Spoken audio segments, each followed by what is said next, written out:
மாண்புமிகு உறுப்பினர் அசோக்குமார். மாண்புமிகு பேரவைத் தலைவர் அவர்களே, மாண்புமிகு இந்தியாவின் நம்பர் 1 தலைவர் மாண்புமிகு முதலமைச்சரை வணங்கி, மாண்புமிகு விளையாட்டுத்துறை அமைச்சர் எங்களின் எதிர்காலத்தை வணங்கி, மிகச் சிறப்பாக பணியாற்றி கொண்டிருக்கின்ற மாண்புமிகு இந்து சமய அறநிலையத்துறை அமைச்சர் அவர்களுக்கு முதலில் எனது மனமார்ந்த நன்றியை தெரிவித்துக் கொள்கின்றேன். பேராவூரணி தொகுதியில் உள்ள அருள்மிகு புராதன வனேஸ்வரர் பெரியநாயகி அம்மன் கோயில் திருக்கோயில் காசியை விட திருச்சித்தம்பலம் சிவனுக்கு வீசம் பங்கு, வழிபாடுவோருக்கு பலன்கள் கூட என பாண்டிய மன்னனுக்கு சிவபெருமாள் தோன்றி சொன்னதாக வரலாறு உண்டு. இந்த திருக்கோயில் திருமண தடை நீக்கம், குழந்தை பாக்கியம் வேண்டி மக்கள் ஏராளமாக கூடுகின்றார்கள்.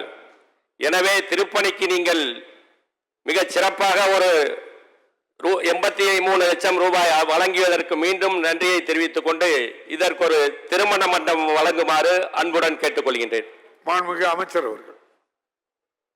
மாண்புமிகு பேரவைத் தலைவர் அவர்களே, திருமண மண்டபங்களை பொறுத்தளவில் அங்கு பக்தர்களுடைய பயன்பாடு, அதேபோல் திருமணத்திற்கு ஏற்ற ஸ்தலங்களாக இருக்கின்ற வகை இடங்களில் மாண்புமிகு தமிழக முதல்வர் உத்தரவின்படி இதுவரையில் இந்த ஆட்சி பொறுப்பேற்ற பிறகு 97 திருமண மண்டபங்கள் சுமார் 350 கோடி ரூபாய் செலவிலே பணிகள் மேற்கொள்ளப்பட்டு வருகின்றன.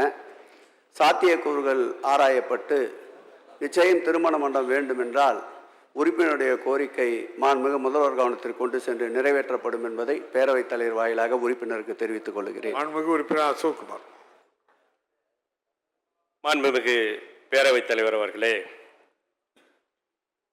திருமண மண்டபம் வழங்கப்படும் என்று அறிவித்த நமது மாண்புமிகு அமைச்சர் அவர்களுக்கு நன்றி தெரிவித்துக் கொண்டு, பேராவூரணி பெருமளூர் பேராட்சியில் உள்ள ஸ்ரீ பாலசுப்பிரமணியன் திருக்கோயிலில் சிதலமடைந்துள்ளது.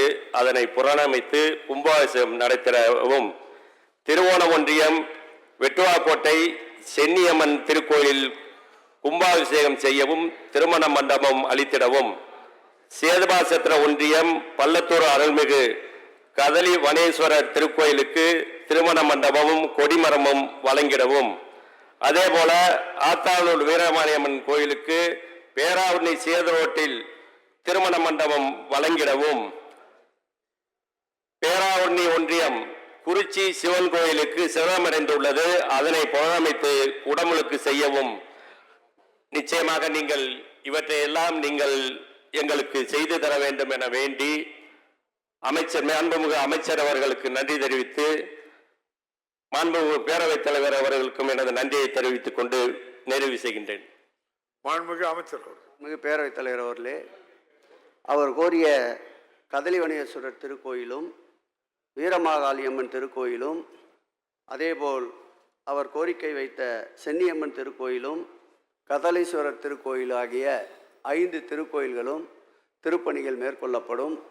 அவர் கோரியபடி குடமுழுக்கு, திருமண மண்டபங்கள் போன்றவை எவ்வளவு விரைவாக பணிகள் எடுத்துக்கொண்டு நிறைவேற்றப்படுமோ அந்த அளவில் விரைவுபடுத்தி இந்த ஆட்சி ஏற்பட்ட பிறகு மாண்புமிகு தமிழக முதல்வர் திராவிட மாடல் ஆட்சியில் செப்டம்பர் மாத இறுதிக்குள் 1900 திருக்கோயில்கள் திருப்பணி மேற்கொள்ளப்பட்டு குடமுழுக்கு நடத்தப்பட இருக்கின்றது என்ற தகவலை அவையிலே தெரிவித்து, அவர் கோரிய அந்த திருக்கோயிலுடைய குடமுழுக்கும் வெகு விரைவில் நடத்தி தரப்படும் என்பதை மாண்புமிகு பேரவைத் தலைவர் வாயிலாக மாண்புமிகு உறுப்பினருக்கு தெரிவித்துக் கொள்கிறேன்.